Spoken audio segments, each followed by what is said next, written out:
이 시간 하나님께서 저희에게 주신 말씀은 신명기, 구약 성경이죠. 신명기 8장 2절과 3절입니다. 구약 성경 274페이지 신명기 8장 2절과 3절입니다. 물론 스마트 주보에도 올려드렸습니다. 뜻을 잘 생각하시면서 다 함께 한 목소리로 함께 봉독하십니다. 시작. 내 하나님 여호와께서 이 40년 동안에 내게 광야길을 걷게 하신 것을 기억하라. 이는 너를 낮추시며 너를 시험하사 내 마음이 어떠한지 그 명령을 지키는지 지키지 않는지 알려 하심이라.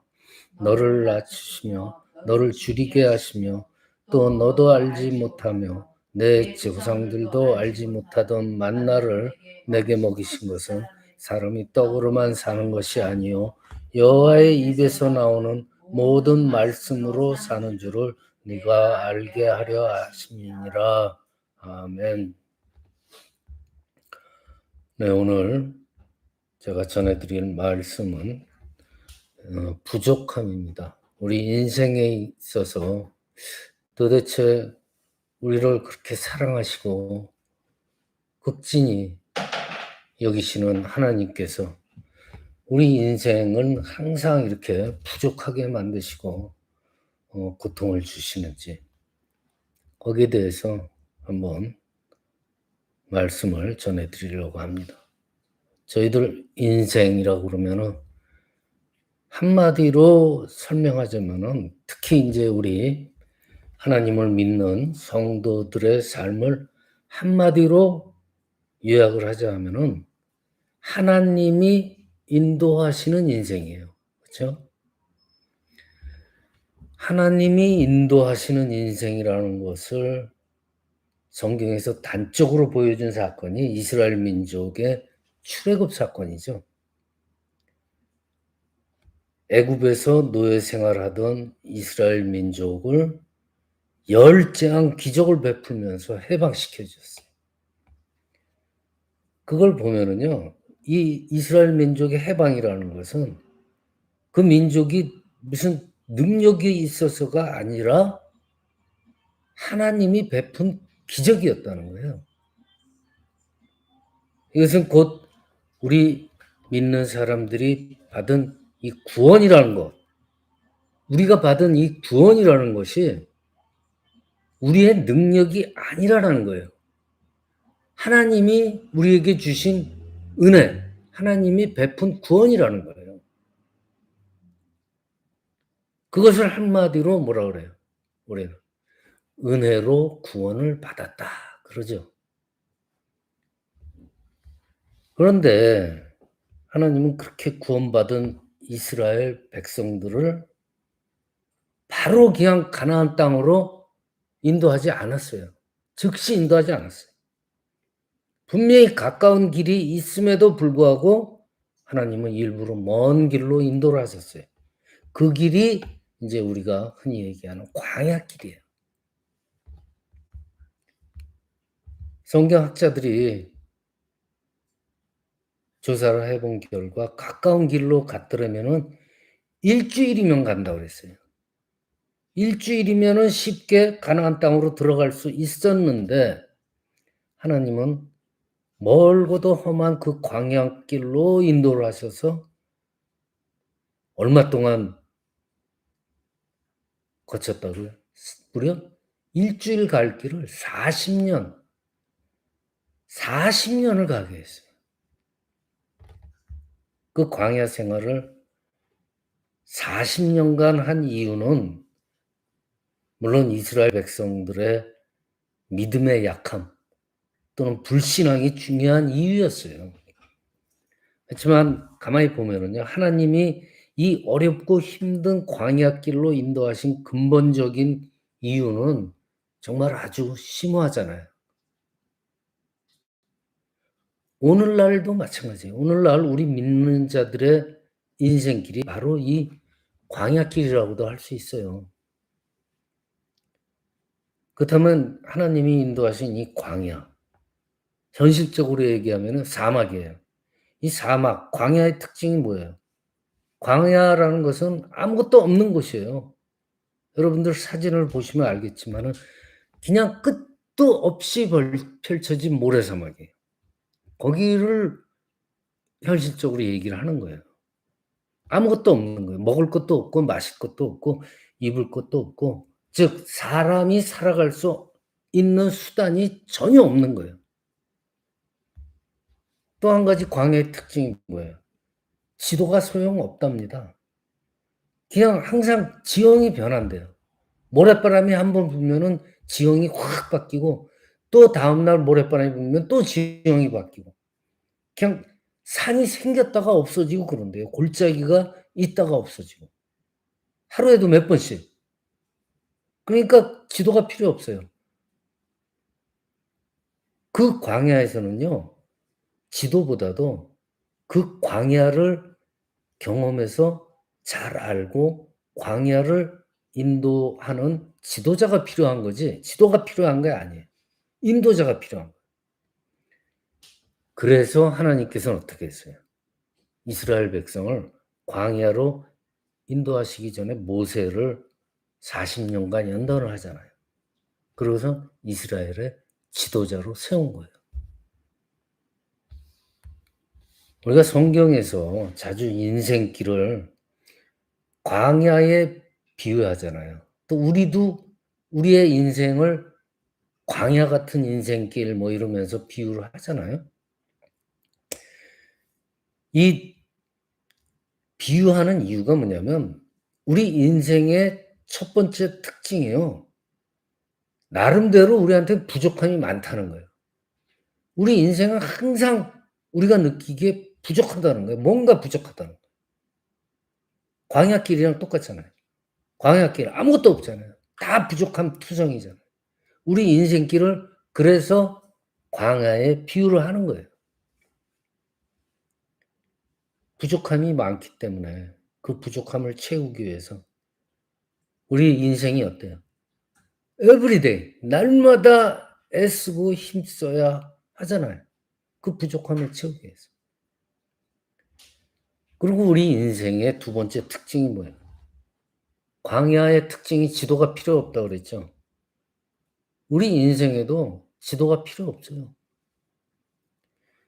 여러분들 베스트셀러로 팔리는 책들, 이렇게 해서 부자가 됐다, 내 인생 성공하는 길, 그런 책들 엄청나게 팔린답니다. 근데 그 읽은 사람들이 다 그 저자처럼 성공했어요? 저 그런 소리 들어본 적 없어요.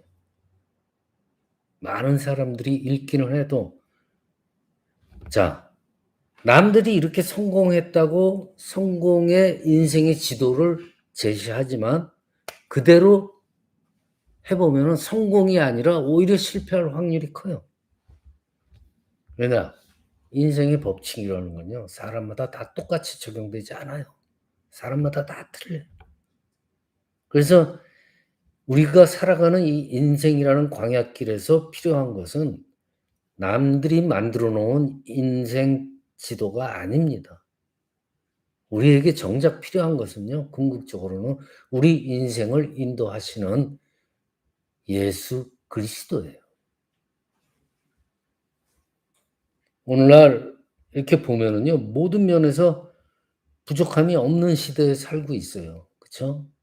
거시적으로 볼 때는 너무나 풍요하고, 물론 어려운 지구상의 어떤 면에서는 어려운 부분들도 많이 있지만은 거시적으로 평균적으로 볼 때는 너무나 풍족한 세상에서 살고 있어요.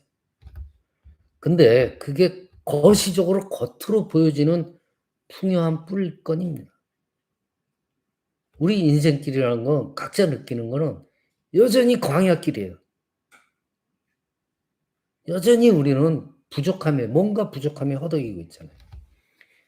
그 부족함이라는 게, 우리가 느끼는 부족함이라는 게 사실 따지고 보면 큰 게 아니라, 여러분들 2% 부족하다는 말이 있잖아요. 그러니까 우리가 98%를 가지고 있단 말이에요, 지금. 근데 2% 부족한 것 때문에 우리가 이렇게 안절부절 못하는 거예요. 그 2% 때문에 목마르고 또 그냥 그 2% 때문에 스스로 우리를 채찍질하는 거예요. 그게 인생이라는 거예요 지금. 그 2% 때문에 남하고 진짜 경쟁을 해야 되고 남 탓하면서 살아가는 그런 인생들이 되는 거예요. 그 2% 때문에. 98% 가진 건 생각지 못하는 거예요. 오늘 성경 본문은요. 하나님이 이스라엘 백성을 광야 길로 인도하신 이유를 하나님께서 직접 설명하신 거예요. 광야에서 먹을 것이 없어서 배고픔 그런 부족함들이 있었지만은 광야 길에서의 그 이스라엘 민족의 스토리를 보시면요. 부족하지만 그때마다 하나님을 바라보니까 어떻게 해요? 매일매일 만나가 떨어져요. 먹을 물이 없어서 정말 고생하지만은 하나님을 바라보니까 어떻게 해요? 반석에서 생수가 막 쏟아나와요. 하나님을 바라보니까 하나님께서 주시는 거예요. 즉 이스라엘 백성들이 처하는 그 부족함의 그 위기라고 할 수 있죠. 그 간절한 위기 때마다 모세는 어떻게 했어요? 하나님을 바라봤잖아요. 그 결과 하나님이 그 부족함을 채워주시는 기적들을 이스라엘 민족들이 체험을 하는 거예요, 직접. 그래서 우리가 보면은요, 부족함, 하나님께서 주시는 부족함이에요. 뭔가 뜻이 있어서 우리를 부족하게 만드는 거예요. 오늘 본문에도 그러죠. 너희들에게 이 광야길을 걷게 하신 것을 기억하라. 이는 너를 낮추시며 너를 시험하사 그랬어요. 너희들 마음이 어떠한지 보려고 그러는 거예요. 그러니까 하나님께서 주시는 이 부족함이라는 것은 우리가 하나님을 바라보게 만들고 그리고 그 결과로 그 부족함을 채워주시고 우리의 믿음을 더욱더 굳건하게 하는 거예요. 하나님께서 우리 인간을 창조하신 이유가 뭐예요? 그걸 분명히 알아야 돼요.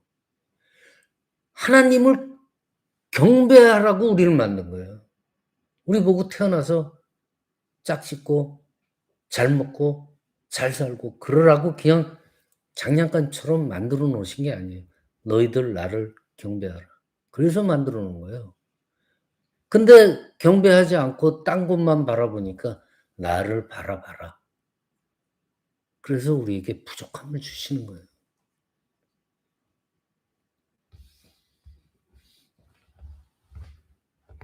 인생에 결핍이 있고 부족함. 이것이 주는 최고의 선물이 있다는 걸 알아야 돼요. 그 선물이 뭐냐면은 그 결핍과 부족함 때문에 우리가 하나님을 바라볼 수 있다는 거예요. 그게 선물이에요. 예수님 말씀 중에 가장 위대한 설교가 있다면은 산상수훈에서 말씀하신 그 팔복이잖아요. 그 8가지 복의 공통점이 뭐예요? 다 부족한 거예요, 팔복이. 아니 복이라고 그러는데 8가지가 다 부족한 거예요. 믿지 않는 분들, 갑자기 성경을 보시는 분들은 이거 이해가 도저히 안 되는 거예요. 어떻게 이게 복이냐. 이거 기독교 이상하다. 이렇게 나오는 거예요. 바로 이 부족함, 심령이 가난하고 애통하고 의에 줄이고 심지어는 목마르고 마음이 텅 비어 있고 핍박까지 받아요. 이게 복이라는 거예요. 예수님께서. 그 이유는 뭐냐? 그 부족함이라는 것은 그냥 부족함이 아니라 그렇게 되면은 하나님께서 채우실 공간이 생긴다는 거예요. 우리 마음속에. 우리 영에. 그래서 예수님께서는 그 상황을 복이라고 그러는 거예요. 그래야 너희들은 하나님과 통할 수 있다. 마음을 비우고 나를 죽이고 내 자신이 청결해지면은 하나님께서는 그 공간에 하나님 자신을 채워주는 거예요. 하나님이 들어오시는 거죠. 그렇기 때문에 이 부족함이라는 건요, 하나님의 은혜를 담는 공간이 되는 거예요. 그게 선물이에요.